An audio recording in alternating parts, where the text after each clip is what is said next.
Beach, based on the name of your tell? Beach Boy. I don't know what to think of that. I wouldn't either. What fur happening? Oh, hello everybody. This is my first tell. So the story that I'm telling tonight is called Beach Boy. And I'm going to set a little bit of context. So I've never done this before, so bear with me. All right. So I come from a family of chiropractors. Not more? My grandfather started the practice, and all 5 of his children went to chiropractic school.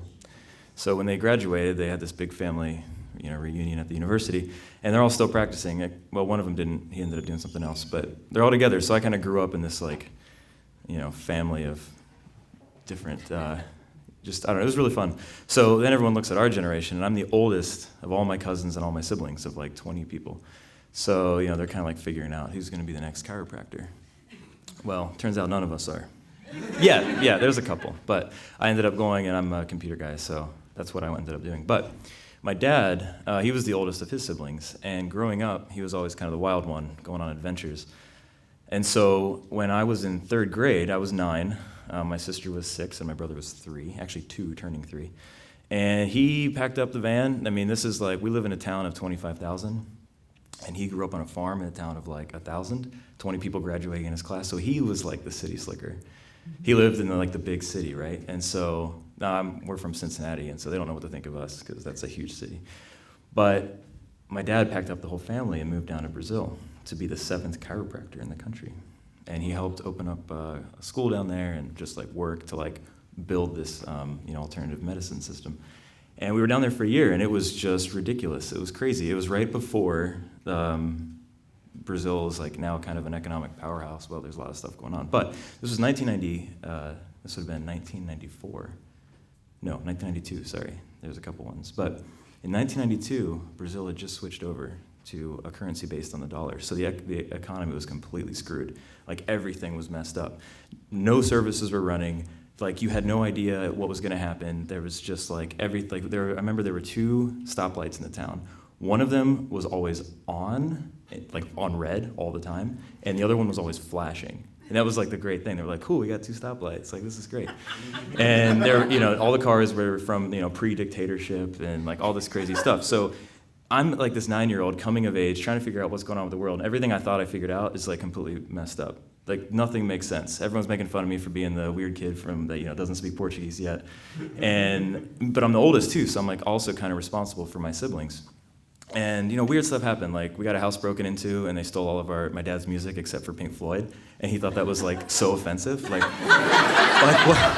Come on, what the heck, And just all kinds of weird stuff. They'd find king cobras in the lawn next to the house, and everybody would go hunting for them, and they'd snake theme tonight, right? So all this weird stuff. It was also fascinating. The jungle. We were in a part of the country where the jungle would just come in, and it would just take over. You'd have monkeys running around, and you'd have grasshoppers the size of sparrows that would kick the ass of Doberman pinschers. No joke.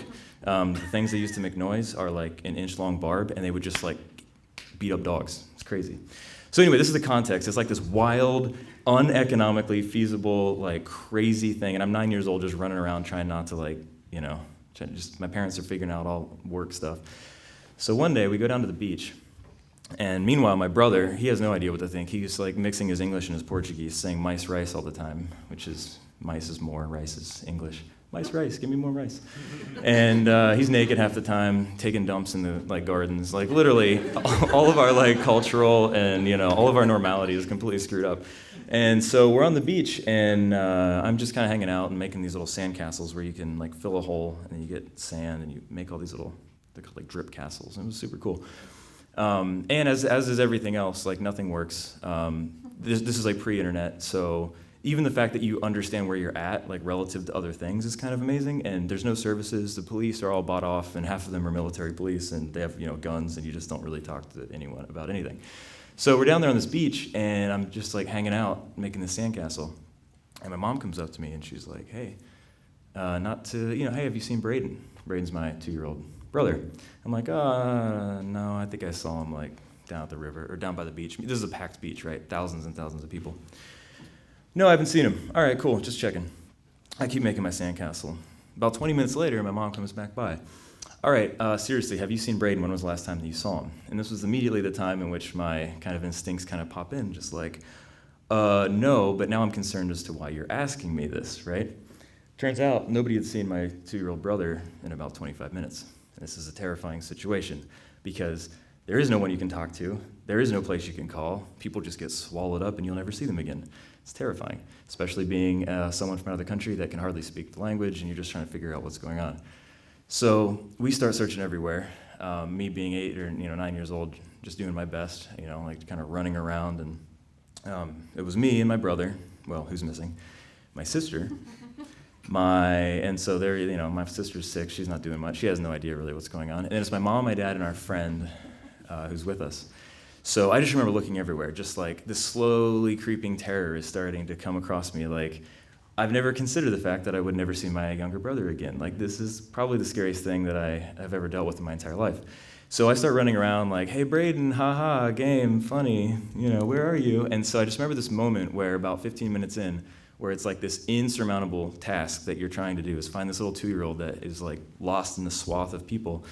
And I remember staring into this just like open pit and thinking to myself, like, maybe he's in here, maybe he's not. But I remember just having this conversation, like, God, if you're there, I don't know if you are, but like, if you could just do me a solid and bring my brother back, like, I'll never do anything bad. Like, this is so wacky, right? Like, come on, where's he at?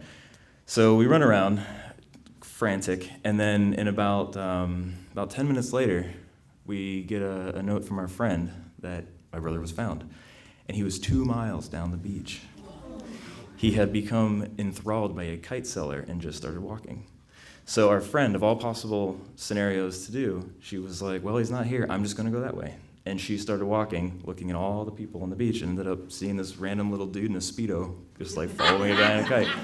And so that kind of screwed me up. I mean, when we came back, we hit like Disney World on the way back from Brazil, and I just remember just like the next 3 years, I was on like little brother duty. Like I don't give a shit what line we're in. Where the hell is Braden? Like, so my parents kind of like lucked out because they always knew that I was watching him. But I think part of like my demeanor now has become affected by that, just because it's like let it happen once, but you don't really want it to happen again. So anyway, that was my experience with being scared stiff, and I think it in the end ended up making me kind of who I am today. But that's it. Thank you.